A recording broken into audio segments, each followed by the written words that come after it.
técnico por la perfecta realización, que suelen comentar como suelen decir los periodistas deportivos, y a todos los participantes, colegas, compañeros, muchos de ellos amigos que veo allí y que efectivamente, por desgracia, o a los que no me puedo unir en estos dos días. Me temo que algunas de las cosas que yo voy a decir ya han sido dichas, algunos de los temas, supongo y sospecho que mañana Domingo González los explicará con bastante mejor suerte que yo, y la hora no es la mejor de todas.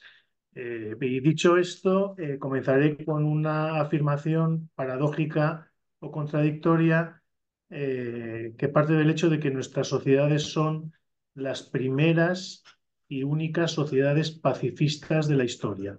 Que sean sociedades pacifistas significa, de manera muy sencilla, que poseen o que tienen en la paz, como en la igualdad o como en la libertad, el valor máximo de su funcionamiento y de su comportamiento.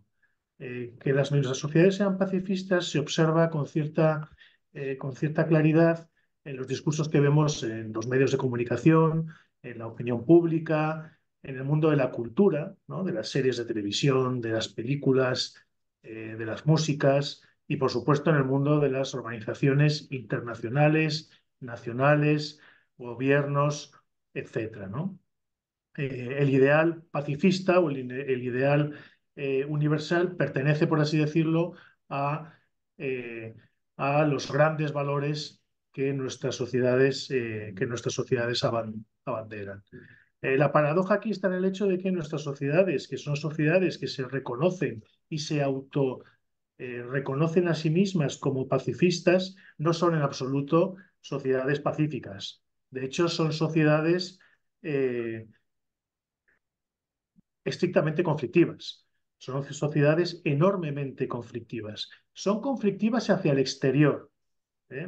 Esta mañana se hablaba en algún momento de la caída del muro de Berlín. Bueno, la caída del muro de Berlín hacía prever o hacía querer eh, una época de mayor paz o de mayor convivencia. Hoy sabemos que no es así. Es verdad que aquí el hecho de la globalización tecnológica hace que los países estén más cerca entre sí, que compartan más cosas, que se encuentren en más ámbitos y, por tanto, en relación con unos y con los otros, esa cercanía se ha traducido en conflicto o por lo menos no se ha traducido en un descenso eh, de los conflictos entre las distintas naciones. Hacia el exterior, nuestros países, nuestras sociedades son enormemente conflictivas, pero también son enormemente conflictivas hacia el interior, ¿no? Yo recordaba, mientras preparaba esta breve intervención, las palabras de Tocqueville, ¿no? Cuando afirmaba que las sociedades democráticas son sociedades esencialmente conflictivas. Lo que ocurre, decía con Tocqueville, es que son conflictivas generalmente en la superficie. Son sociedades enormemente agitadas, pero, decía Tocqueville, en la medida en que en lo más profundo de ellas, en los fundamentos económicos, eh, permanezcan con cierta prosperidad, son sociedades que permanecen estables. Yo no sé si hoy en día eso es así, pero es verdad que uno de los grandes temas que encontramos en las grandes preocupaciones de la clase política es el tema de la construcción de consensos y la ruptura de consensos, o lo que es lo mismo, la constatación de que nuestras sociedades se encuentran en buena medida rasgadas o se encuentran afectadas por profundas rupturas internas. Incluso en el ámbito de la guerra se produce una peculiar fusión entre lo interior y lo exterior. Hasta hace no mucho tiempo, eh, muchos de los presentes, además, que son historiadores y buenos historiadores, existían los ministerios de la guerra. Era habitual y era normal que un país tuviese un ministerio de la guerra, como tenía distintos ministerios. Posteriormente, los ministerios de la guerra pasaron a denominarse ministerios de defensa, que es como se denominan hoy en la mayoría de los casos. Ahora incluso aparece una nueva disciplina, o aparece nuevos departamentos, nuevas instituciones, y esa nueva disciplina que está incluso en las universidades, que llamamos seguridad y defensa, es decir, la unidad de la seguridad interior y la defensa exterior, es decir, de lo interior y de lo exterior. La constatación, por así decirlo, de que existe una continuidad en el conflicto entre lo interno y lo externo. Seguridad y defensa, que sabemos que, por un lado, une cuestiones que llamaríamos policiales con cuestiones militares, pero que además integra múltiples ámbitos. Esto es un punto que es interesante tener en cuenta en relación con nuestras sociedades. Y es que dentro del ámbito de lo que llamamos seguridad y defensa nos encontramos la inclusión de aspectos que hasta hace bien poco pues nos harían probablemente sonreír. Eh, yo recuerdo, para los que hemos estudiado con detenimiento durante muchos años los sucesivos conceptos estratégicos de la OTAN, como en los últimos años aparecen como graves amenazas o como por lo menos temas fundamentales a tratar por la Alianza Atlántica el tema del cambio climático o el tema de la igualdad de género. Es decir, los temas de la seguridad y defensa no solamente unifican lo interior y lo exterior, sino que incluso integran ámbitos que tienen o tendrían poco que ver con la cuestión de la guerra, con la cuestión de con la cuestión de la guerra, con la cuestión del conflicto. Desde este punto de vista, una de las características, a mi juicio, más evidentes de las sociedades contemporáneas es que mientras, por un lado, la guerra ha perdido sentido, es decir, la guerra se considera, esta mañana salía la figura de Álvaro Dors, ¿no? Carl Smith, muy presente en este seminario, mientras la guerra queda relegada, queda apartada, queda prohibida, se considera un delito, se considera un crimen, pero al mismo tiempo esto ocurre, se produce una multiplicación de la extensión del uso de la palabra guerra o, si se quiere, de la extensión de la guerra a ámbitos que se nos harían extraños hasta hace bien poco. Existe la guerra contra el terrorismo, asociada a lo que he comentado antes de seguridad y defensa, pero existe la guerra contra el cambio climático, existe la guerra contra la desigualdad de género, existe la guerra contra la pobreza. Es decir, la guerra ha asistido, o asistimos, mejor dicho, a un proceso de difuminado de la guerra. Como fenómeno definido, la guerra hoy en día es expulsada, es prohibida, es apartada del uso normal o del trato normal entre países, pero al mismo tiempo, de manera difuminada, casi de manera emborronada, de ahí el uso de esta expresión, la guerra difusamente, sin definición clara, sin una definición, se extiende a distintos ámbitos, ¿no? Evidentemente la cuestión aquí que tiene que ver con la definición de la guerra, la definición del conflicto, sobre lo que se está hablando en estas jornadas, nos remite directamente a la cuestión política en sentido estricto. Y es la cuestión por la pregunta por el sentido y el fin último de la acción social y de los distintos instrumentos o los distintos aspectos que la componen, ¿no? Desde este punto de vista, de los dos sentidos, mejor dicho, de la famosa clase de Clausewitz, tenemos en el seminario al profesor Barahona que ha hablado esta mañana, a la famosa frase de Clausewitz, la guerra es la continuación de la política por otros medios, frase enormemente conocida, enormemente citada. Yo extraigo aquí dos sentidos o dos significados distintos, ¿no? Por un lado, la guerra tiende a adquirir las características de la sociedad en la que surge. La guerra tiende a adquirir ese carácter de la sociedad que la lleva a cabo, o de la sociedad en la que surge. Las sociedades pacifistas, desde este punto de vista, como las nuestras, tienden a tener una visión o tienden a ser sociedades que buscan la extensión de la paz, la guerra a la guerra, por así decirlo. Y la guerra a la guerra implica también la guerra a aquellos problemas del mundo real que, eh, a los que se declara la guerra, ¿no? Y que tiene que ver con este aspecto que comentaba de la existencia de una guerra difuminada, omnipresente, no definida en términos militares, pero que parece impregnarlo todo, ¿no? Estoy intentando utilizar la expresión guerra de baja intensidad para definirme este fenómeno, ¿no? Al mismo tiempo, la guerra como continuación de la política por otros medios significa también que la guerra adquiere el carácter del objetivo político que se propone una unidad política, ¿no? Desde este punto de vista, eh, En la obra de Clausewitz se observa claramente cómo un objetivo político limitado conlleva o trae consigo un uso de la fuerza limitado y a su vez un objetivo político absoluto, y cuanto más absoluto es, conlleva un uso absoluto de la fuerza y por tanto nos acerca a esa concepción absoluta de la guerra, ¿no? Desde este punto de vista, eh, también es un tema que ha salido en este seminario y muy seguro saldrá mañana. La guerra llevada a cabo por las sociedades contemporáneas, por las democracias contemporáneas, es fundamentalmente una guerra contra la guerra. Y la guerra contra la guerra tiende a ser una guerra absoluta, una guerra ilimitada que se extiende a todos los ámbitos, ¿no? Por eso uno de los aspectos fundamentales de la guerra contemporánea que no es solamente de la guerra definida en cuanto tal, sino también de la guerra difusa o de la guerra difuminada, es el uso necesario de la propaganda. Lo que se suele llamar, lo que llaman, se llama en términos anglosajones, ganar la mente y los corazones del enemigo y de los propios, ¿no?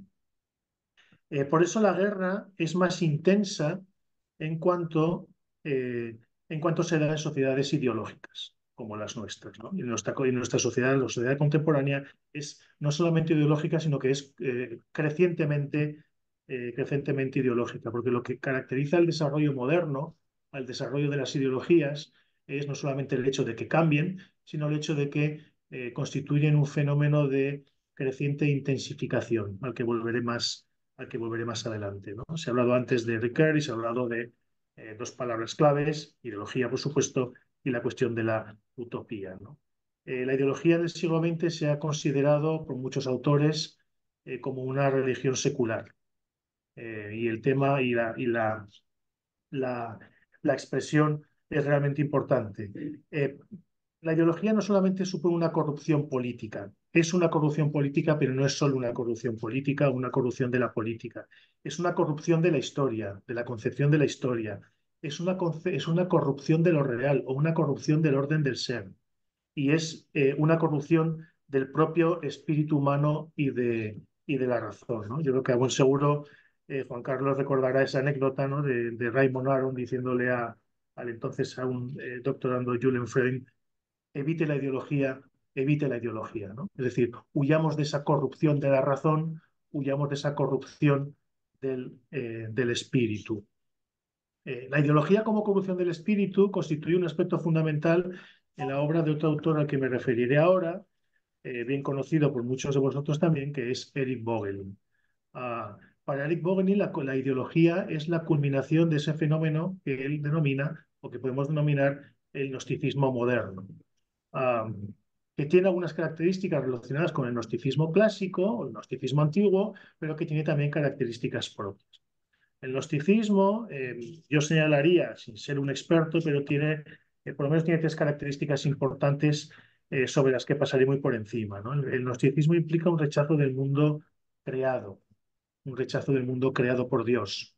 La creación adquiere un carácter casi negativo. Hay, por tanto, un rechazo de lo real en los autores gnósticos. Este rechazo, en segundo lugar, no es solo rechazo, es hostilidad. El mundo, el orden del ser, el orden de la realidad, constituye un problema para el desarrollo del hombre.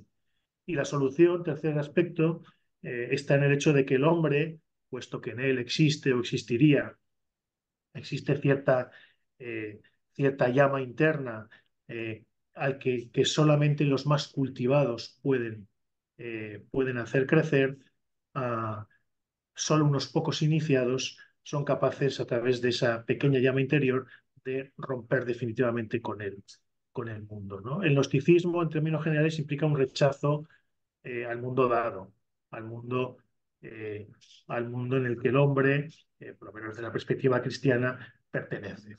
Por eso, el gnosticismo moderno, afirma Vogelin, eh, que posee rasgos parecidos, pero fundamentalmente surge con ese proceso de cientificación del mundo, es decir, ese proceso por el cual uno, eh, en la modernidad, asistimos a una progresiva materialización de la realidad, es decir, solo lo material es lo real. Dos, la convicción de que todo lo material en cuanto material puede ser cognoscible, mientras que aquello que no lo es, no. podemos conocer la realidad, puesto que la realidad es material y podemos conocerla hasta sus últimas consecuencias. Y tres, puesto que podemos conocerla, podemos también cambiarla. El hombre puede cambiar el mundo de lo real. Esto que nosotros conocemos bien, porque lo podemos llamar el ideal científico positivo o científico técnico, implica, según Eric Voegelin, la pérdida del sentido mismo de la existencia del hombre. Y aquí el sentido mismo de la existencia del hombre tiene que ver también con la experiencia básica del ser humano. La experiencia básica del ser humano, que en las distintas culturas y en las distintas civilizaciones ha tratado de dar solución. Y aquí tenemos la monumental obra de Vogelin, Orden e Historia. Esta experiencia humana, la experiencia básica, posee tres aspectos fundamentales. En primer lugar, el hecho de que el hombre reconoce la pertenencia a la realidad, reconoce la pertenencia al orden del ser y, por tanto, cierta dependencia de él. En segundo lugar, la experiencia humana implica la conciencia de la ignorancia del fundamento y origen último de ese orden, lo que Gabriel Marcel llamaría el misterio del ser. El hombre se reconoce parte de un orden, pero al mismo tiempo reconoce su ignorancia respecto al fundamento y origen de ese hombre, de ese orden. Pero en tercer lugar, esta ignorancia no es una ignorancia absoluta, es una ignorancia relativa que el hombre limita a través de la fe y la filosofía. Pero la fe y la filosofía en el pensamiento moderno o en la evolución del pensamiento moderno han dejado de tener sentido, puesto que todo lo que hay es lo material y por tanto el conocimiento científico es aquello que nos basta para conocer todos los secretos del mundo. Se rompe así en la Edad Moderna la tensión propiamente humana entre la inmanencia y la trascendencia, entre el aquí y el allá, entre lo mundano y lo divino. Tensión que caracteriza todo orden político, por lo menos hasta el momento. Por eso, desde este punto de vista, la modernidad implica un doble proceso, uno de inmanentización, es decir, de reducción de la realidad a aquello que es mundano, aquello que podemos ver, que podemos tocar, que podemos comprobar, de tal manera que lo sagrado, lo misterioso, carecen ya de sentido, carecen de fundamento y por tanto no debemos tomárnoslos muy en serio, y al mismo tiempo se produce esa idealización del mundo perfecto como forma de escapar de ese orden que de otra manera no terminaríamos de comprender, no terminaríamos de conocer y no podríamos transformar a nuestro, eh, a nuestro gusto o a según nuestro interés. Por eso, la modernidad es ante todo ese proceso ideológico, es ese proceso que, eh, que surge con la filosofía moderna hace varios siglos y llega hasta nuestros días. Los primeros autores modernos están muy lejos de pensar eh, o de despreciar aquello o aquella realidad trascendente o aquella realidad que no podemos conocer. Si se quiere, el caso más claro sería el de Kant, que no niega la existencia del número, pero niega que podamos conocerla. La diferencia es fundamental. ¿Por qué? Porque en la propia dialéctica moderna, en la propia dialéctica de la modernidad, se produce un fenómeno según el cual se va produciendo una progresiva separación del pensamiento, una progresiva separación de las ideas, una progresiva separación de lo ideal del mundo de lo real. Hasta el punto de que a día de hoy lo que caracteriza las ideologías posmodernas, ¿no? Y hay muchas teorías al respecto, pero lo más sorprendente y lo más llamativo de las ideologías posmodernas es que no son ya un pensar sobre la realidad, sino que ni siquiera son ya un pensar sobre el pensar de la realidad, sino que son un pensar sobre el pensar del pensar de la realidad. Y esto parece un juego de palabras, pero en el fondo no lo es. Es decir, dentro de la espiral ideológica, las ideologías han perdido todo contacto o toda relación con los fenómenos y las experiencias reales que podían tener en un pasado. Yo invito a observar cualquiera de los textos, incluso académicos, publicados por muchas universidades textos feministas, artículos feministas, papers en revistas de impacto, lo que caracterizan estos textos es una absoluta ruptura con la experiencia básica del ser humano. Es una absoluta ruptura con la experiencia normal de las relaciones entre personas. Es una ruptura absoluta. Las ideologías postmodernas no se refieren a la realidad, sino que se refieren a otras ideologías que se refieren a la realidad, incluso a otras ideologías que se referían a otras ideologías sobre la realidad, ¿no?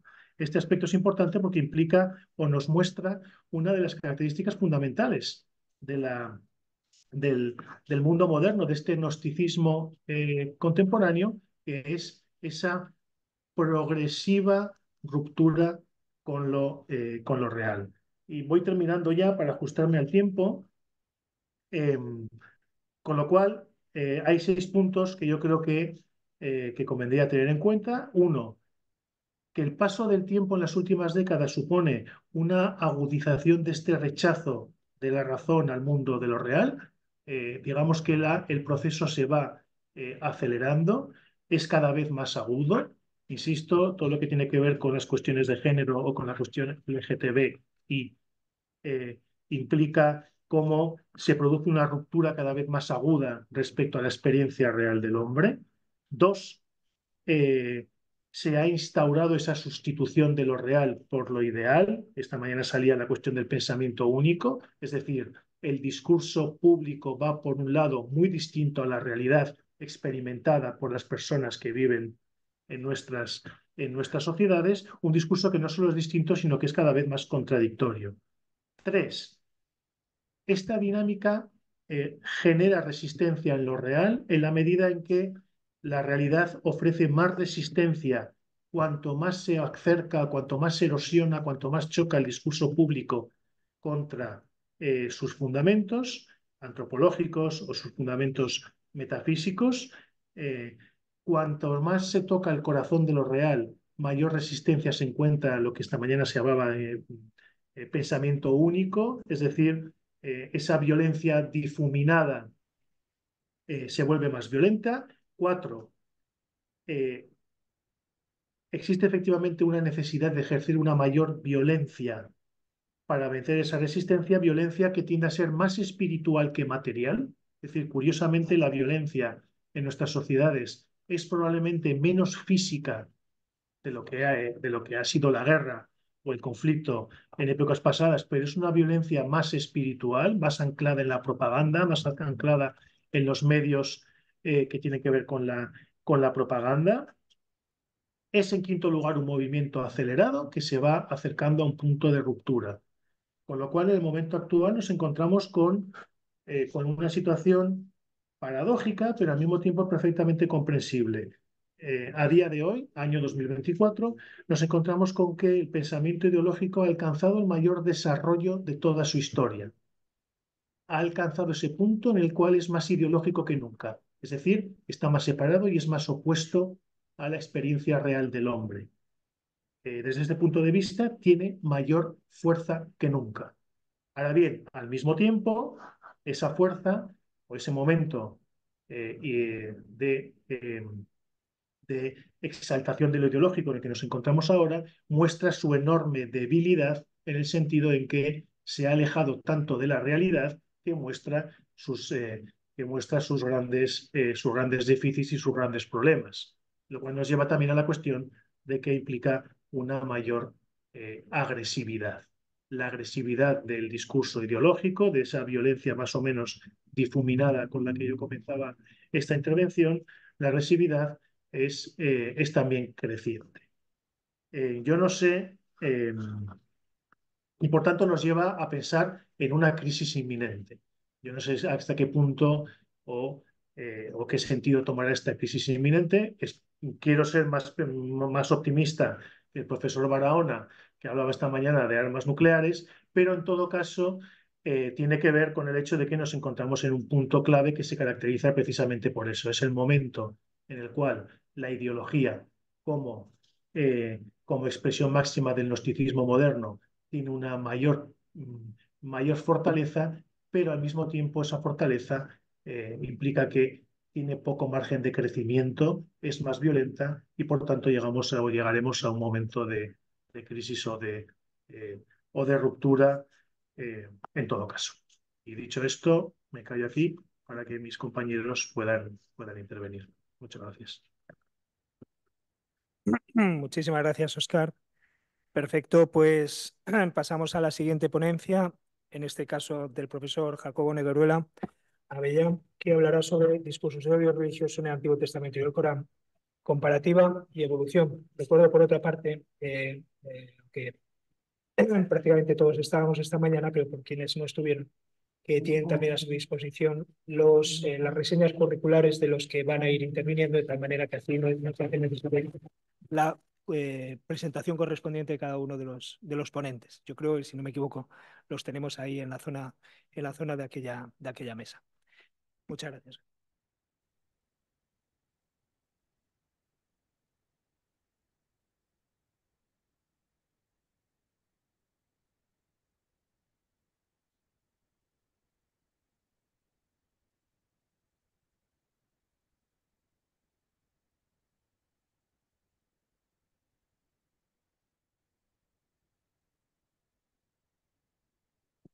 Óscar, ¿me oyes?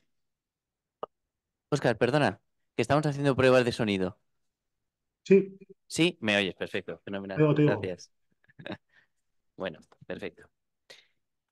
Bueno, pues muy brevemente, porque efectivamente el tiempo apremia y siempre es más lo que queremos decir que el tiempo que tenemos, entonces muy brevemente. No voy a entrar directamente en materia.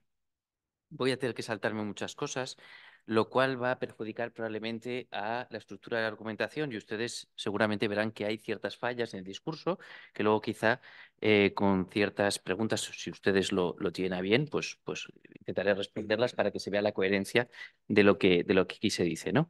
Esta pequeña intervención no pretende ser un discurso, como decía ahora Óscar, ¿verdad? Un discurso sobre discursos, sino que pretende ser una lectura lo más apegada al texto posible, en este caso del Antiguo Testamento, el Nuevo Testamento muy brevemente y luego veremos alguna cosa del Corán, ¿no? Pues fíjense que eh, lo he titulado Discursos de odio religioso en el Antiguo Testamento y el Corán, comparativa y evolución, ¿no? Bueno, si ustedes han leído el Antiguo Testamento, que imagino que sí, em, se habrán dado cuenta de una evidencia, ¿no? Es decir, el Antiguo Testamento está lleno hasta ad nauseam, ¿verdad?, de expresiones de odio religioso por parte no tanto de Israel, sino por parte del propio Dios de Israel, lo cual es muy sorprendente, ¿no? Es decir, en la Biblia, aunque nos parezca sorprendente, el primero que inaugura el odio religioso es Yahvé, ¿no? Si cogemos la secuencia, por ejemplo, de la revelación, cogemos el libro del Génesis, ustedes se acuerdan de la revelación que Yahvé, el contacto que Yahvé tiene con Adán, mejor dicho, que Dios tiene con Adán, allí no se vislumbra odio religioso, el que tiene con Abraham tampoco, el que tiene con Isaac, el que tiene con Jacob, diríamos que no, pero cuando pasamos al libro del Éxodo y nos introducimos en la figura de Moisés, las cosas cambian y mucho, ¿verdad? Si ustedes recuerdan bien, Yahvé elige a Moisés para una labor muy concreta, conseguir que su pueblo sea liberado de la esclavitud de Egipto. Efectivamente, los egipcios no tienen ningún interés en que eso ocurra y por tanto el faraón se opone enormemente a que Moisés libere al pueblo de Egipto. Y Yahvé le dice a Moisés, tú tranquilo, porque yo enviaré una serie de plagas que irán convenciendo al faraón de que tienen que dejar salir a mi pueblo para darme culto, ¿verdad? Entonces aparecen las famosas 10 plagas de Egipto en un crecimiento cada vez mayor de la agresividad contra Egipto. Además, una agresividad indiscriminada, es decir, cuando el Nilo se convierte en sangre, eso afecta a animales, a personas, a ancianos, a bebés, a niños, a todo el mundo, ¿no? O cuando la plaga de las langostas, o cuando la plaga de las ranas, o cuando la plaga, la que ustedes quieran, ¿no? Y acaba en una especie de baño de sangre que a cualquiera que lo lea se le caen los palos del sombrajo, que es el famoso paso del ángel exterminador por Egipto, ¿no? Ustedes se acuerdan, la Biblia cuenta que en todas las casas, desde el palacio del faraón hasta el hijo de la partera, hay un muerto y por eso llora Egipto, ¿no? Porque yo pasaré por Egipto hiriendo a sus primogénitos, ¿no? Y además no se conforma con asesinar, no tiene otra palabra, ustedes me disculparán, a los seres humanos, sino que hace lo mismo con el ganado incluso. Ya me dirán ustedes qué perspectiva es esta, ¿no? Bueno, ese baño de sangre precisamente se palía en el pueblo de Israel porque aparece una fiesta sacrificial del Cordero con el que la sangre del mismo hay que pintar, ¿se acuerdan ustedes? Las jambas de las puertas para que el ángel exterminador no entre en esas casas. Bien. Por tanto, lo que hay es una lucha fratricida entre el Dios Yahvé que se acaba de revelar a Moisés, que le dice además a Moisés, cuando le dice aquello de yo soy el que soy, le dice, yo soy el Dios de Abraham, el Dios de Isaac, el Dios de Jacob, pero no les revelé mi nombre. A ti sí que te lo revelo. Es decir, hay un progreso en la revelación, pero ese progreso es un progreso de la revelación de un Dios enormemente sanguinario. Empieza una batalla crucial contra los dioses de Egipto, los más poderosos de los dioses de la antigüedad, Osiris, Tot, Ta, etc., y los destruye en su pueblo. Bueno, muy bien. Moisés saca al pueblo de Egipto, se lo lleva a la montaña del Sinaí, y como ustedes recordarán, en la montaña del Sinaí, Dios le dice a Moisés, purifica al pueblo durante 3 días, porque yo me voy a presentar a vosotros y os voy a dar mi ley, lo que nosotros llamamos los 10 mandamientos, ¿correcto? ¿Vale? Si se acuerdan, Moisés sube a lo alto de la montaña, se presenta a la montaña como temblando, escupiendo fuego, con relámpagos, ¿no? Dice el texto, y la voz de Yahvé respondía a Moisés desde el trueno, ¿no? Es decir, una especie de teofanía muy espectacular. Moisés sube, está 40 días en la presencia del Eterno, pero cuando baja, le dice Yahvé a Moisés, le dice, baja Moisés, que tu pueblo ha pecado. Es muy interesante este tu pueblo, no dice que mi pueblo. Todo el rato anteriormente dice mi pueblo, el que yo elegí, el pueblo de Israel. Aquí dice que tu pueblo ha pecado. Moisés baja y se encuentra que nada más nada menos que Aarón, el sumo sacerdote y su hermano, ha hecho un becerro de oro. ¿Correcto? Impensable, es como que el Papa estuviese adorando a Satanás, pero es lo que cuenta la Biblia, ¿no? La Biblia en ese sentido es muy honesta, ¿eh? Cuenta las maldades de Israel. Si se acuerdan, la reacción es inmediata, dice Yahvé, quítate de ahí, Moisés, que mi ira va a consumir a Israel. O sea, Yahvé dice, voy a hacer un genocidio con Israel, voy a exterminarlos, a todos, ¿no? Y a ti te daré otro pueblo. Y entonces llega Moisés, cae de rodillas al suelo y le dice, no sea así, Yahvé, porque ¿qué dirían los egipcios de ti? Que los has sacado para exterminarlos en el camino. Tu nombre no podría soportar ese asunto, ¿no? Pero ahí Yahvé está actuando directamente como un genocida. Moisés se pone a orar, consigue que Yahvé no extermine al pueblo, pero hace una cosa, ofrece un sacrificio a Yahvé. ¿Os acordáis? Levanta la mano y dice, ¿quién está con Yahvé? Y se suman la tribu de los levitas a Moisés. Y dice la Biblia, aquel día cayeron a espada 3.000 israelitas. Moisés y los levitas degüellan a 3.000 israelitas por dar culto al becerro. Hasta ese momento no se había prohibido el culto a las imágenes. Con lo cual Yahvé se está revelando a la humanidad como un Dios que no soporta el culto en imágenes. Y la pena por ese culto de la imagen es el exterminio de 3.000 israelitas, del pueblo elegido. Bueno, la cosa no acaba aquí, sino que evidentemente la gente, después de este problema importante, se ponen otra vez en marcha, salen del Sinaí, empiezan a cogerle bastante tirria a Moisés, a Aarón, a su hermana, etcétera, etcétera. Y en un momento determinado, si ustedes se acuerdan, ocurre la rebelión de Coré. La rebelión de Coré básicamente es el protestantismo en el judaísmo. ¿Qué quiero decir con esto? Un tal Coré y un tal Abiatar dicen, ¿no somos todos el pueblo santo de Israel? ¿No está Israel en medio de nosotros? Dice en el libro del Éxodo. Y dice, pues si todos somos el pueblo santo de Israel, ¿por qué tú, Moisés, te arrogas el derecho a mandar sobre todos y a ser la voz de Dios? En ese momento Moisés cae de rodillas porque otra vez vuelve a oírse la voz que le dice a Moisés, apártate de ahí que voy a exterminar al pueblo de Israel. Segundo momento en el que Dios pretende hacer una Shoah, un exterminio del pueblo de Israel.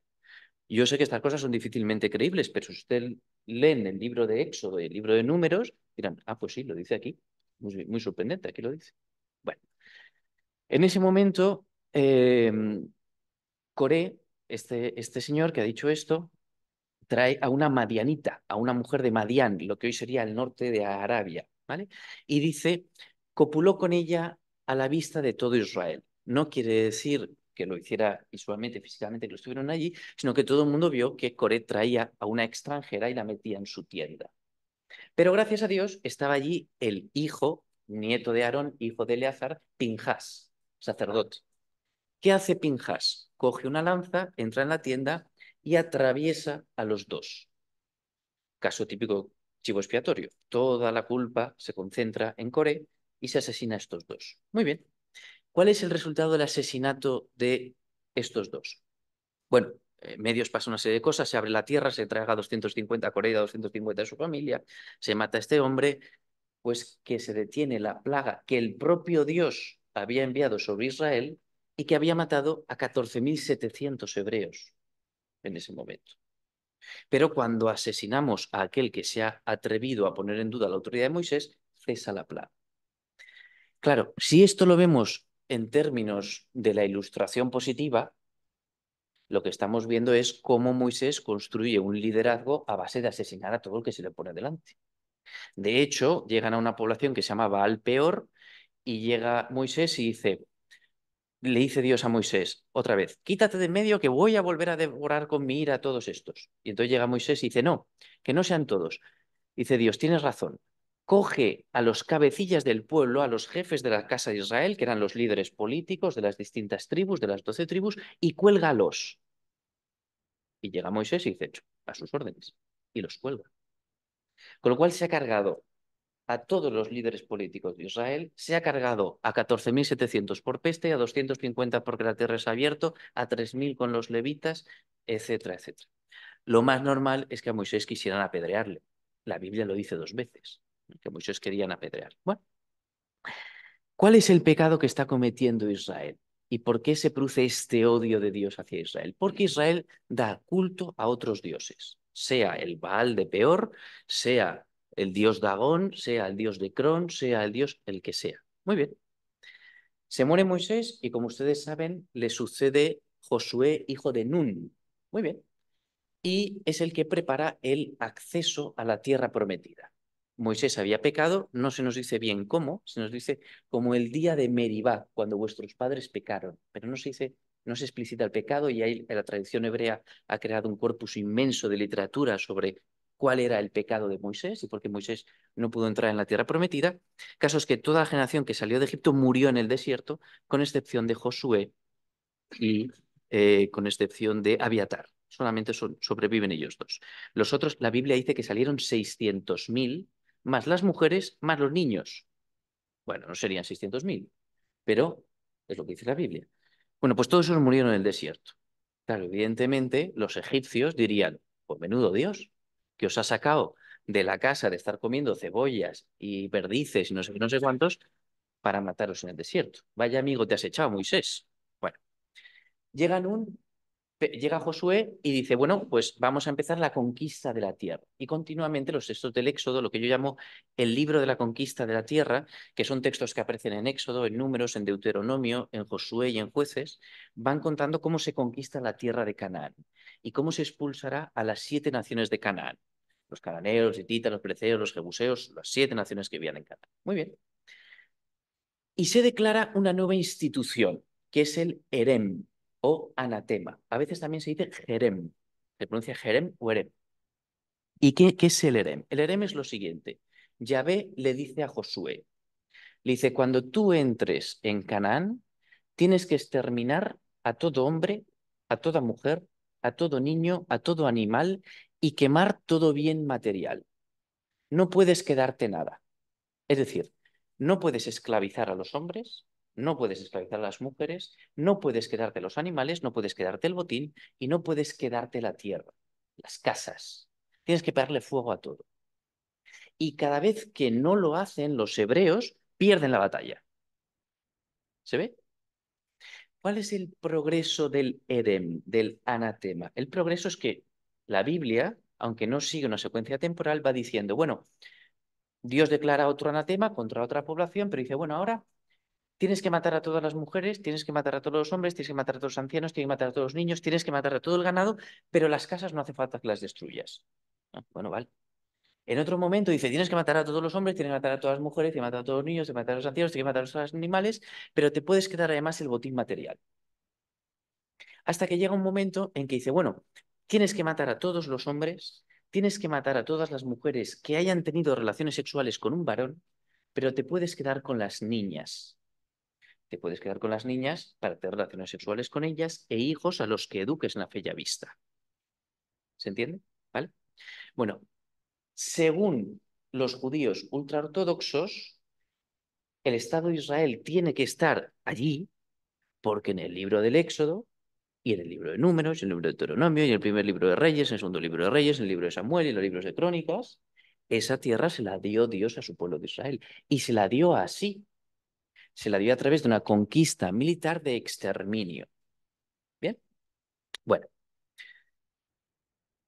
la propia Biblia reconoce que hay poblaciones que sobrevivieron al exterminio de Josué.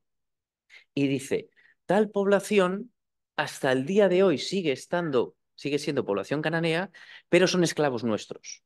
Trabajan trayéndonos madera, o trabajan trayéndonos agua, o trabajan trayéndonos lo que sea. ¿Bien?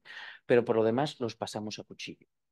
¿Bien? Bueno, ese acto es tan importante que cuando el rey Saúl se niega a hacerlo, primer rey de Israel, Dios le dice, por haber hecho eso, yo te quitaré la monarquía y se la daré a un hombre según mi corazón. ¿Por qué? Porque te has negado a exterminar al ganado. Solamente has matado a los hombres y las mujeres. Eres un blandito. ¿Bien? Bueno, este es el acta fundacional de la posesión de Israel de la tierra, que es un mandato divino, que no es un hecho político, que es un mandato divino. Que esto es lo que hay que entender, que es fundamental. Y a lo largo de toda la historia de los libros de Samuel y de los reyes, lo que nos cuentan es, los reyes de Israel y de Judá pecaron porque siguieron permitiendo la adoración a los Baales. Es decir, mi Dios, que al principio, en la época de Jacob, era uno más del panteón, yo sé que hay un montón de dioses y hay uno que es el mío, luego evolucionó a ser, es el Dios más importante, luego evolucionó a ser, es el único Dios al que hay que rendir culto, pasó a ser el único Dios verdadero, siendo todos los demás demonios. Y por tanto, dice el texto de la Biblia, expulsarás a las naciones de Canaán por sus abominaciones. ¿Qué son las abominaciones de Canaán? Son los dioses de Canaán, los Baales de Canaán. ¿Bien? Y hacen aquello que es abominable a mis ojos. Y da un montón de listas. Bueno, pues cuando ustedes se cogen el libro de los reyes, que va separando, como ustedes saben, coge los reyes del norte, de Israel y de Judá, todos los reyes del norte son malos porque todos permiten el culto a los Baales en Israel. Todos los reyes del sur son malos porque todos permiten el culto a los Baales, pero son menos malos porque permiten el culto a los Baales, pero hombre, no tanto. También rezan a Yahvé. Hasta que llega el rey Josías. Y el rey Josías porque es el único rey que dice la Biblia que fue un rey según su padre David. Porque el rey Josías asesina a todos los profetas cananeos de Judá, destruye Samaria, destruye el becerro de Dan, destruye el becerro de Berseba e impone el culto yavista. Y entonces dice la Biblia, esto sí que era un rey. ¿Cuál es el problema? Que Josías es el rey que hace la reforma de un solo Dios, un solo culto, centralizado en Jerusalén, en el templo y todo lo demás prohibido, y hay de aquel que yo me entere que no reza a Yahvé, que pasa por la espada, supuestamente como mensaje de Dios, pero el problema es que Josías es destruido por el faraón Necao. Y claro, es imposible. ¿Por qué es imposible? Porque era el único Dios que había cumplido con los preceptos divinos, era el único rey. Entonces, ¿cómo es posible que siendo todos los otros reyes tan malos les fuera bien? Y siendo Josías el único que establece el culto verdadero, resulta que su reino es destruido. Y a partir de ahí, los siguientes 4 reyes, que duran muy poquito, son puestos o por los babilonios o por los egipcios. Y hay una crisis muy fuerte en la teología de Israel. ¿Cómo es posible que dando culto al único Dios verdadero nos haya ido mal? Si ustedes leen el libro de Jeremías y el libro de las Lamentaciones, es un planto bestial tremendo por ese tipo de cosas. Es decir, que la violencia religiosa en el Antiguo Testamento se ejerce indiscriminadamente contra los enemigos de Dios, independientemente de que sean Israel o no Israel. O sea, Israel también sufre la espada de Dios. El libro de Jeremías va continuamente diciendo, mi Dios ha cargado su espada contra mí. O sea, el destructor de Israel, de Judá en concreto, es el propio Dios, hasta el punto de que a Asurbanipal le llaman siervo de Yahvé. Siervo de Yahvé que ha venido y ha pasado a degüello. Bueno, el libro de Jeremías llega a hablar que las mujeres se comen a sus hijos en el asedio de Jerusalén. Es decir, que aquello debió ser dantesco, ¿no? Y dice el libro de Israel, esto es voluntad de Dios. Dice el libro de Jeremías, perdón, esto es voluntad de Dios, ¿no? ¿Qué quiero decir con todo esto? Que la imagen que un israelita podía tener de Dios después de leer estos textos, cuando vuelve del exilio, es muy clara. Y entendemos muy bien que el temor de Dios en el Antiguo Testamento no es el temor de Dios en el Nuevo Testamento. El temor de Dios en el Antiguo Testamento es la destrucción del pueblo físicamente, directamente, por obra de Dios a través de sus peones en la historia, como Asurbanipal o como, quien sea, ¿vale? Voy a saltar un poquito. ¿Cómo? Me voy a saltar al Nuevo Testamento. ¿Qué pasa en el Corán? Lo que pasa en el Corán es relativamente simple, pero difícil de explicar en el sentido de que hasta prácticamente los años 70, 75, los propios estudiosos occidentales hemos asumido las tesis musulmanas sobre el origen de su religión. Y hasta Patricia Crone, en los años 70, no se empezó a estudiar el Islam de manera científica, de manera como hacemos con la Biblia, ¿no? Buscando otras fuentes, comparando, viendo las diferencias y las contradicciones, etcétera, etcétera. Bueno, ¿qué es lo que vemos en el Corán? Lo que vemos en el Corán, por resumir mucho, es una religión judeo-cristiana, más judea que cristiana, ¿no? Más judeo que cristiana. Por ejemplo, el Islam, saben ustedes que solo creen en un único Dios, en Allah, que evidentemente no puede tener tres personas. Para ellos eso es una abominación. Bien, como para muchos judeocristianos que conocíamos por las fuentes de los padres muy poquito. Por ejemplo, San Jerónimo habla de los ebionitas, ¿bien? Los pobres en la fe, no porque sean pobres de dinero, sino porque no creen en la Santísima Trinidad, solo creen en el Padre y piensan que Jesús no es nada más que un profeta, que es exactamente lo mismo que piensa el Corán, que Jesús es un profeta. ¿Bien? O hablan de judíos mesiánicos que piensan que Jesús es el Mesías, pero no tal y como lo entiende el cristianismo ortodoxo, que según ellos habría sido corrompido por Pablo, que es exactamente como lo entiende el Corán. Jesús es el Mesías, pero no divinizado como lo entiende Pablo. ¿Bien? Es más, en el Corán es muy fuerte porque quien tiene que venir el último día a juzgar a vivos y a muertos, que es una atribución divina, es el propio Jesús de Nazaret, Isa bin Mariam, y no es Mahoma. En la Sura se tendrá que ir corrigiendo eso porque en el Corán dice que es Isa bin Mariam. Bueno, ¿qué es lo que pasa con la violencia en el Corán? La violencia del Corán está calcada del sistema judío. La violencia del Corán piensa, el peor de los delitos es el de aquel que ha conocido la fe y luego la niega, se aparta de esta fe, el apóstata. Y por tanto, el apóstata, como ustedes saben, al día de hoy en los países musulmanes es un delito, muchos de ellos castigado con pena capital. Y lo suyo es que la pena capital no la aplique el Estado, sino para que la familia limpie la sospecha de que esa pena capital, perdón, de que esa apostasía tiene algún tipo de connivencia familiar, lo suyo es que sea un familiar directo el que ejecute la pena, ¿no? Porque es el peor de los delitos. ¿Para quién era el peor de los delitos? Para Jeremías, para Esdras, para los escritores del libro de los reyes y del libro de los jueces. Apartarse de Yahvé era el peor de los delitos. Bueno, pues apartarse de Alá, después de haberlo conocido, es el peor de los delitos. Y hacia afuera. Claro, el tema estaba en que mientras Israel se le había prometido solamente la tierra entre el gran río y el torrente de Egipto, el Erem o la Guerra Santa, la yihad hebrea, solamente se producía en la tierra de Canaán. Pero el Islam, que al principio nace como una religión, como dice el Corán, hablando de Mahoma, eso es una religión árabe para los árabes.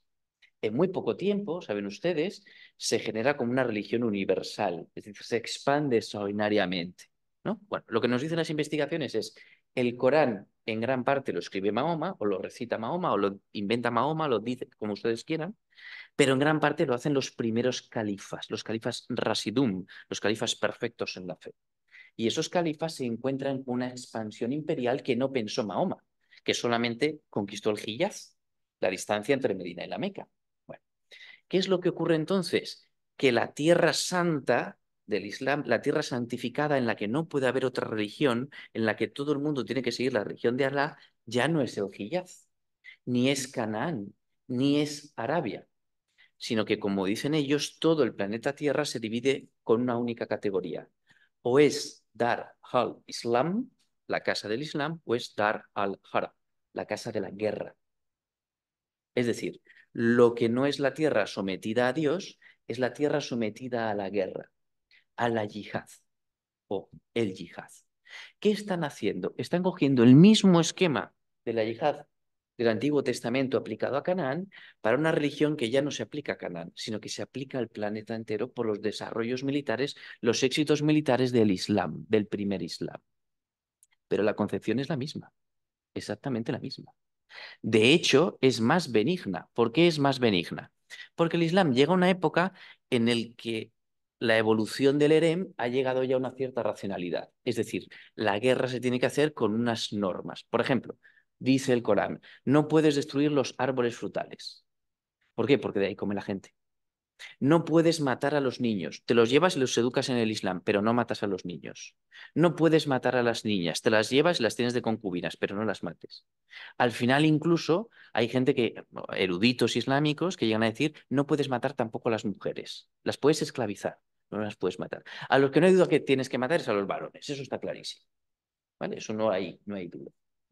Es una transposición de este judeocristianismo de concepciones del Antiguo Testamento. ¿Vale? Y muy brevemente, y con esto ya acabo que no tengo tiempo para más. ¿Qué pasa con el cristianismo? Lo que está, digamos, de moda en este momento dentro de estudios sobre el origen del cristianismo, de Jesús histórico, es leer a Jesús, la figura de Jesús y los evangelios dentro del contexto de la literatura judía del siglo I. ¿Bien? ¿Por qué? Pues porque desde Qumran no han aparecido nuevos textos, pero sí que estamos haciendo literatura judía que muchos eruditos no conocían anteriormente, ¿sí? Y porque además es innegable, desde el reconocimiento de la Shoah en los años 60 de manera internacional, hay una especie de acercamiento al mundo judío que no había anteriormente, que había una actitud claramente más de rechazo. Bueno,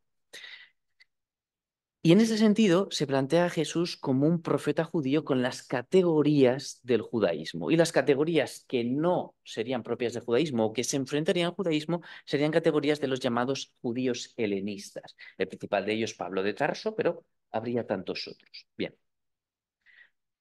Pero si vemos bien exactamente la figura de Jesús en tanto profeta de Israel, no estoy hablando ahora en tanto hijo del hombre, hijo de Dios, no, sino como profeta de Israel, nos fijamos que la destrucción que él hace del sistema religioso judío es sistemática.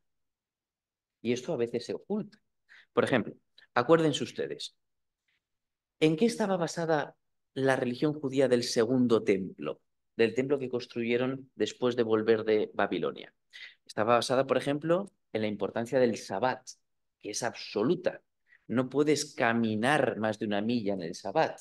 No puedes no puedes curar a un enfermo en Sabbat.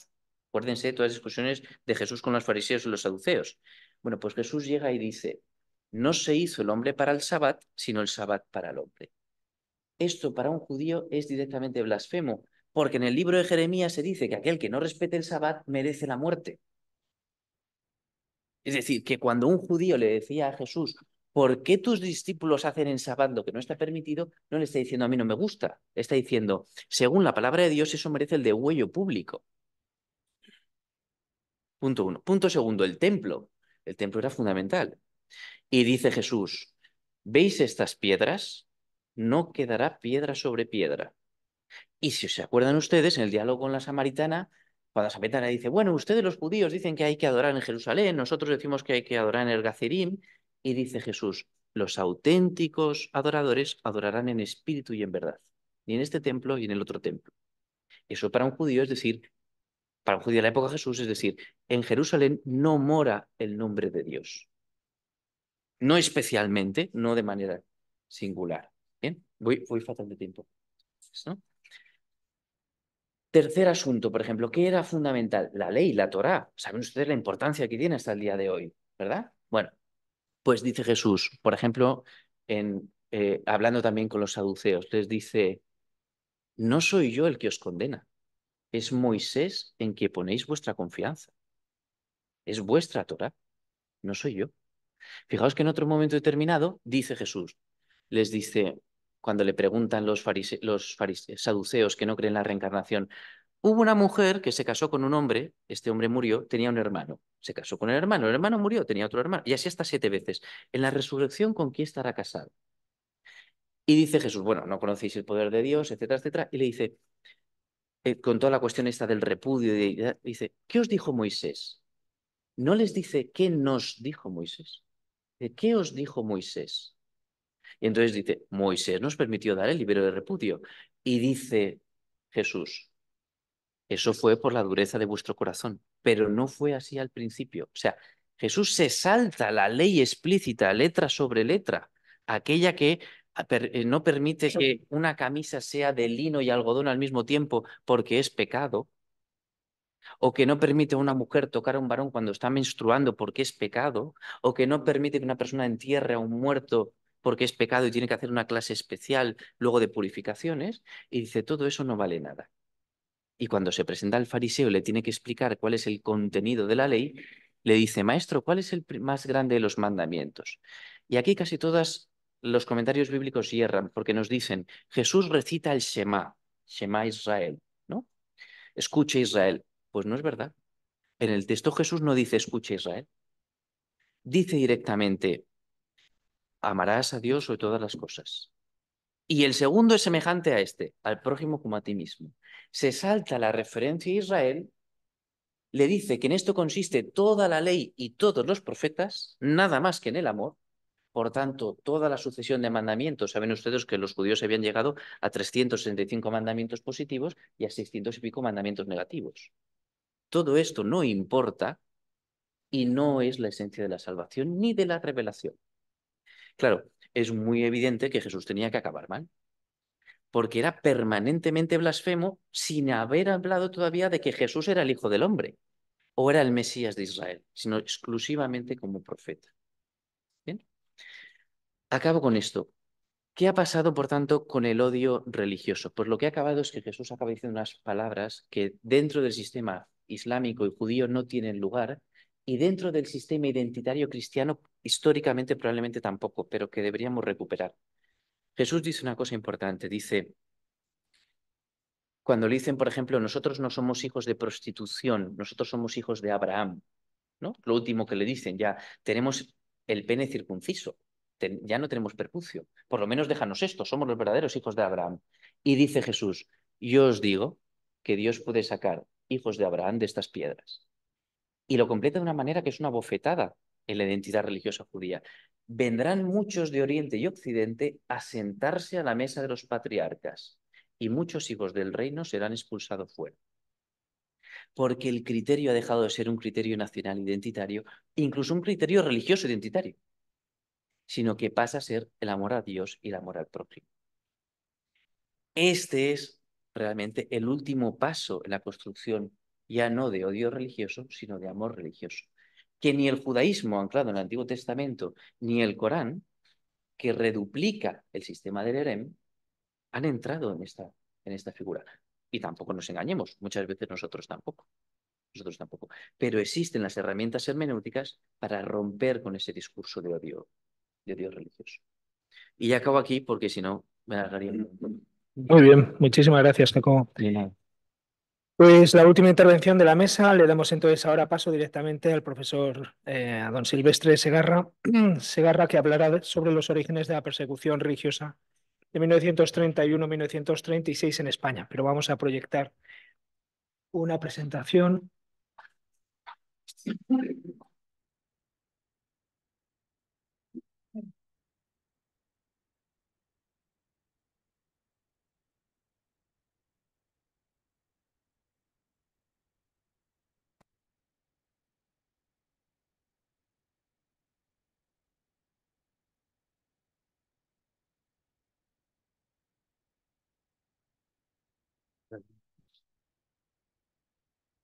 Para ir hacia adelante. Aquí. Para adelante y para detrás. Bien. ¿No? Buenas tardes. Por favor, no se muestre. Buenas tardes. No cabe a estas alturas ninguna duda que la persecución religiosa ocurrida en España entre 1931 y 1939 fue una cuestión premeditada con anterioridad al levantamiento militar de julio del 36 y no una respuesta popular a este. Al comenzar su magnífica obra Historia de la persecución religiosa en España, el doctor Antonio Montero afronta las dos siguientes cuestiones. ¿Cómo pudo darse en España como hecho social el odio contra la Iglesia? ¿A qué secreta furia obedecían los asesinatos sistemáticos de sacerdotes, las refinadas torturas, los tribunales populares, las checas? A responder estas dos cuestiones básicas va encaminada esta presentación. Es cierto que en muchas sociedades antiguas la religión desempeñaba un papel central en todos los aspectos de la vida, desde la política hasta la moral, la educación y la organización social. Sin embargo, a medida que las sociedades fueron avanzando en términos de industrialización, urbanización, educación y desarrollo científico, la influencia de la religión fue disminuyendo en muchos aspectos de la vida pública y privada que fue secularizándose. El siglo XIX, marcado por la revolución industrial y el surgimiento de nuevas corrientes filosóficas y científicas, fue un periodo crucial en este proceso de secularización. La Ilustración y el surgimiento del pensamiento racionalista cuestionaron muchas de las creencias tradicionales, entre ellas la influencia de la religión en todas las esferas de la sociedad. El proceso de secularización se podría definir como un fenómeno complejo que refleja los cambios sociales, culturales, políticos y económicos en las sociedades modernas. Una metamorfosis en las apreciaciones religiosas, un avance gradual del mundo secular frente al religioso, de la razón frente a la fe. En estas circunstancias, aunque la religión sigue siendo importante para muchas personas, su influencia en la vida pública y privada efectivamente disminuye. En España, en el siglo XIX, avanza no solo la secularización de la sociedad y la desacralización, sino que vamos un paso más e irrumpe con fuerza el anticlericalismo. Es más, la historia política española del siglo XIX es en buena medida una historia religiosa o, con más precisión, una historia antirreligiosa. En este siglo arrancaron y arraigaron con fuerza los distintos frentes anticlericales que se desarrollarán durante el siglo XX. El anticlericalismo es ante todo la expresión de un deseo de secularización de la sociedad, que lucha contra la tendencia de la Iglesia de querer regir todas las manifestaciones de la vida social, llevando de este modo la práctica de la religión al ámbito de lo privado, según indican los principios del individualismo liberal. Suele expresarse en manifestaciones críticas o acciones hostiles contra la supremacía de la Iglesia en la sociedad. A su vez, el clericalismo se asimiló a la defensa de la monarquía, como si la laicidad y la democracia fueran sinónimos de antimonarquismo. Anticlericalismo y laicismo se comprenden en buena medida como movimientos de reacción respecto a las posiciones hegemónicas de su contrario. El género literario más utilizado en estas campañas fue la sátira, debido al efecto inmediato que causaba entre el pueblo. Tales publicaciones iban acompañadas de ilustraciones que ridiculizaban de tal manera el estamento eclesial que cambiaban con gran eficacia las afecciones y creencias de sus lectores. El bosquejo que se hacía de los clérigos contenía una mezcla de gracia y malicia extraordinarias. Los frailes aparecían siempre como los enemigos de las ciencias y del progreso y sobre todo como personas que no trabajaban. Esto trajo consigo una pérdida del respeto hacia las cosas y personas sagradas. Al viejo escrúpulo reverencial a las cosas y personas santas sobrevenían la mofa y el desprecio. La tirantez Iglesia-Estado propiciaba algaradas callejeras anticlericales ante la pasividad de los gobiernos. Los anticlericales explicaban sus agresiones como un ecuánime correctivo a un clero deshonroso, putrefacto y perdulario. A la muerte de Fernando VII dio paso a la denominada época de las regencias, 1833 a 1843, debido a la minoría de edad de Isabel II.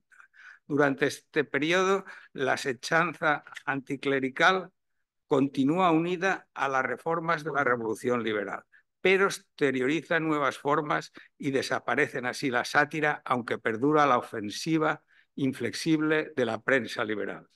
Llegados a este punto, es imprescindible dar una pincelada sobre unos hechos que menguaron verdaderamente la presencia y el poder de la Iglesia como institución dentro de España. Nos referimos a la denominada desamortización de Mendizábal, 1836-1837. Todo el proceso desamortizador afecta de tal manera a la situación económica de la Iglesia española que pasa de ser económicamente autónoma a depender del Estado, quien sufraga a partir de ahora sus necesidades. Para los liberales exaltados no había duda de que los conventos eran bastiones del absolutismo primero y después de las partidas carlistas, pero está demostrado que al menos en un principio en el tema dinástico, el alto clero adopta la decisión planteada por Fernando VII y que la mayoría de los obispos no conspiraron ni con unos ni con otros. La prensa ayudó a configurar una opinión pública contraria al clero. Se difundió la imagen de que los frailes habían participado en el levantamiento carlista desde el principio. Todo este ambiente desembocó en el denominado degüello de frailes en julio de 1834, debutando así el denominado anticlericalismo de tea y puñal. Durante la regencia del general Espartero, tras la derrota del carlismo en 1840, se garantizó el éxito de la Revolución Liberal, pero simultáneamente se abrió el camino de la dialéctica liberal radical en la política española. El nuevo gobierno progresista significó una radicalización en el conflicto entre el Estado y la Iglesia, trayendo consigo el cierre de la Nunciatura Papal de Madrid en 1840. En 1841 se discutió incluso la posibilidad de una constitución civil del clero al estilo francés y la formación de una Iglesia española cismática. Finalmente, durante el gobierno de Bravo Murillo, se firmó el concordato con la Santa Sede. En marzo de 1851, la esencia de este concordato es el ajuste por parte de la Iglesia originado del paso del antiguo al nuevo régimen, donde se establece un nuevo sistema de encaje de la Iglesia en la sociedad, en la que siguió teniendo, con el apoyo del poder, la primacía ideológica y los medios económicos adecuados para su acción, dados estos en compensación por los bienes expropiados. A partir de 1863, el gobierno de España fue más conservador y surgió un nuevo fenómeno denominado neocatolicismo, fomentado por Isabel II, que a su vez tenía como mentores religiosos a Sor Patrocinio, conocida también como la monja de las llagas, y a su confesor Antonio María Claret. Básicamente, este fue un grupo compacto de conservadores, defensores a ultranza de los intereses de la Iglesia, enfrentados drásticamente a la política eclesial de los sistemas liberales. Para sus enemigos políticos y religiosos, el neocatolicismo significa un absolutismo degenerado. Ni que decir tiene que el neocatolicismo y por ende los neocatólicos pasan inmediatamente a convertirse en el nuevo blanco de los anticlericales. Para Colofón, En 1868, con motivo de la reanudación de las relaciones con la Santa Sede, su Santidad Pío IX otorgó la Rosa de Oro a Isabel II, siendo esta concesión motivo de múltiples comentarios y chanzas en las publicaciones anticlericales. En general, durante la época isabelina, el movimiento secularizador y desacralizador avanzó con la difusión de las novelas, muchas de ellas traducidas del francés y otras españolas. En la década denominada moderada, 1844-1854, se produce una verdadera inundación de traducciones de los novelistas franceses, Victor Hugo, Balzac, Pogens, Koch y Pigault, que hacían odiosas a las instituciones y personas de la Iglesia. Son innumerables los libros y folletos que se imprimieron en contra de los eclesiásticos e incluso en contra del espíritu de la propia Iglesia. Las novelas producen en el pueblo la misma huella que años antes había producido la sátira. Bajo la trama de aquellas novelas se ocultaba un contenido común: el descrédito a las prácticas religiosas y el ataque a las personas eclesiásticas, desde el Santo Padre hasta las monjas más humildes, con una hazaña especial contra los religiosos. La difusión de estas obras fue ingente, pues se reproducían en los folletines por entrega de los periódicos. El sexenio revolucionario, 1868-1874, es uno de los periodos más notables del anticlericalismo, debido a que los ataques al clero se originan bajo un reglamento de libertad religiosa. Bajo la tan extendida consigna popular de abajo lo existente, entraba de lleno la Iglesia. En circunstancia política produjo una efervescencia anticlerical que promovió una reacción por parte del clero y del pueblo fiel no menos crispada. Los anticlericales entendieron la libertad religiosa como una libertad para injuriar y someter a la Iglesia. El entorno cultural y político de la España post-isabelina explica las razones de esta crispación. Este nuevo empuje revolucionario fue más radical que los anteriores. Desde los primeros días de la denominada Gloriosa, las juntas revolucionarias añadieron unos contenidos anticlericales a sus medidas democráticas que herían sobremanera el sentimiento católico, a la par que se oponían a sus propios principios liberales. Sumándose a esto también los sobresaltos socializantes estimulados y agrandados por la Comuna de París, que contribuyeron en acentuar la distancia entre los dos campos.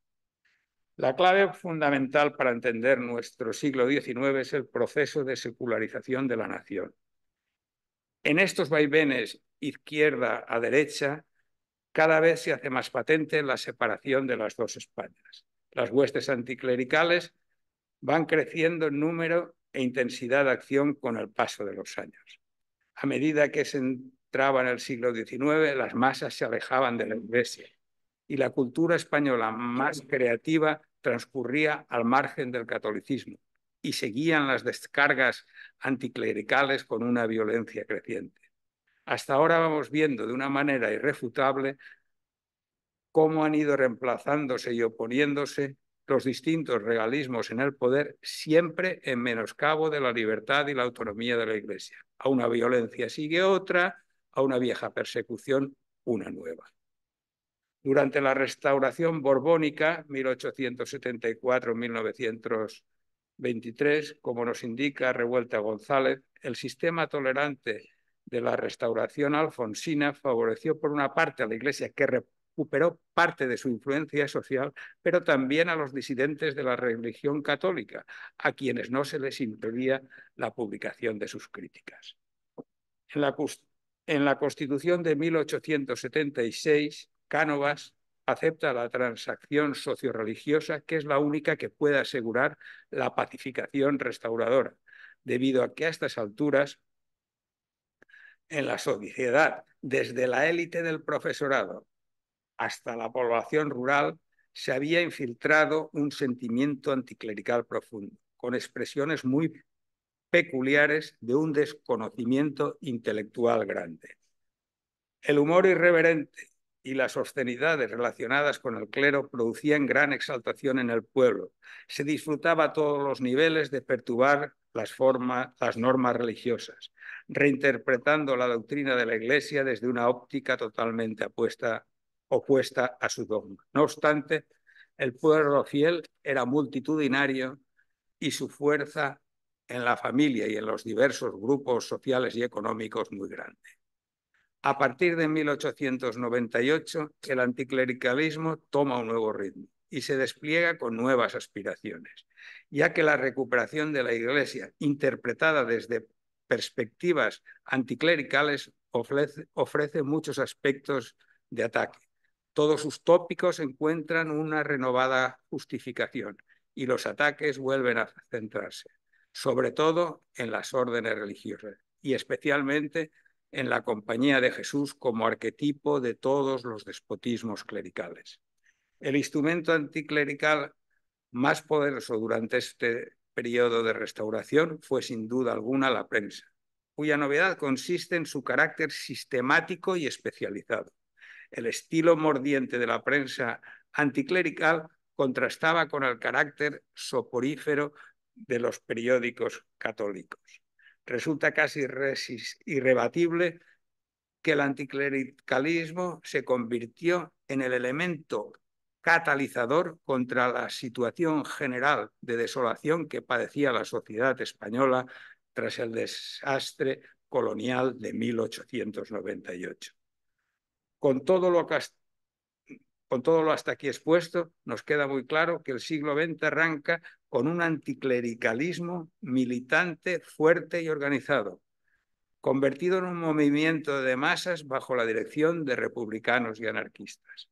La división clericalismo-anticlericalismo se convirtió en el nuevo eje de la discordia y reemplazó los debates sociales más básicos del siglo anterior. A partir de estos tiempos comenzó a descender de forma muy notoria la administración de sacramentos, limitándose al bautismo y a los muy castizos preceptos de casarse como Dios manda y no morirse como un perro. Las instrucciones dadas desde las publicaciones y agrupaciones anticlericales iban haciendo mella entre la población. Había nacido una verdadera cultura, casi una religión de izquierda, que se reducía a un anticlericalismo exterminador y a un republicanismo exacerbado. La dictadura de Primo de Rivera significó una tregua de respiro para los religiosos. Puede afirmarse que, salvo en las zonas influenciadas por un clero de tendencia regionalista o carlista, el alto clero vio con buenos ojos al general, aunque don Miguel tuvo algunos roces con el clero vasco y catalán por razones lingüísticas. El 14 de abril de 1931 se proclamaba la Segunda República Española. En estas fechas ya se había fabricado sobradamente el enemigo. Eran ni más ni menos que los obispos, los sacerdotes, los religiosos, las religiosas, los miembros de Acción Católica, en definitiva cualquier católico comprometido con su Iglesia.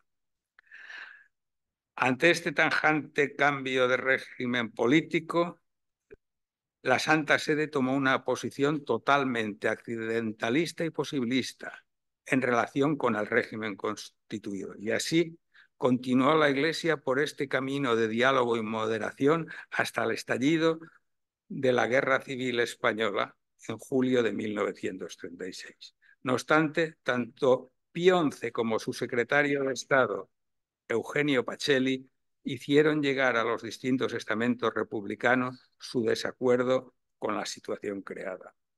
Al amparo de la nueva Constitución republicana, las leyes anticatólicas y sectarias no tardaron en llegar. El 16 de enero de 1932, los maestros nacionales recibieron la orden escrita de retirar los crucifijos y demás imágenes religiosas de las escuelas. El 24 de enero de 1932 fue disuelta la Compañía de Jesús. El 6 de febrero fue aprobada la ley de divorcio y ese mismo mes quedaron secularizados todos los cementerios. Con fecha 11 de marzo quedó suprimida la enseñanza de religión en todos los centros docentes. Y el 17 de mayo de 1933 se aprobó en las Cortes la Ley de Confesiones y Congregaciones que limitaban el ejercicio del culto católico y lo sometían al control de las autoridades civiles, dándole un amplio margen a la autoridad de las corporaciones municipales. En octubre de 1934, la huelga general revolucionaria organizada por la izquierda causó el fusilamiento de 34 personas asturias entre sacerdotes y religiosos, además de la destrucción de templos y signos religiosos. Gregorio Marañón aseveró al respecto de estos hechos: la sublevación de Asturias fue un intento en regla de ejecución del plan comunista de conquistar España. Con la victoria electoral del Frente Popular en febrero del 36, varias casas rectorales fueron incendiadas y saqueadas. Muchos sacerdotes tuvieron que abandonar sus encargos pastorales debido a las amenazas. Se había creado un clima de terror insoportable para todos los católicos. Terminaremos como empezamos, con una pregunta de Monseñor Montero Moreno. ¿Hará falta insistir en que al margen de la propia guerra civil y con antelación a la misma estaba minuciosamente previsto el programa de persecución de la Iglesia? Muchas gracias. Muchas gracias, Silvestre, también por ajustarse en la medida de lo posible al tiempo que teníamos disponible. Acabaríamos esta primera mesa, como hicimos también en la primera parte del seminario esta mañana, con unos minutos. En este caso recortamos, no nos queda más remedio de descanso. Si les parece, retomamos la sesión. Ahora mismo son las 6:03, pues en 10 minutos, de tal manera que antes de 1:15 pues ya podamos arrancar la última mesa de esta tarde y tener ocasión después de un coloquio. Quizá Óscar, no sé si nos podrá acompañar a eso de las 7:30, 8 menos cuarto para el coloquio. Si fuera así sería estupendo, si no, bueno, con absoluta libertad, porque me hago cargo de las dificultades también de seguir las sesiones por este medio, ¿no? A través de Zoom, o sea que en ese sentido con infinita libertad. Volveríamos entonces a las 6:15, si les parece, dentro de 10 minutos, y retomamos la siguiente sesión.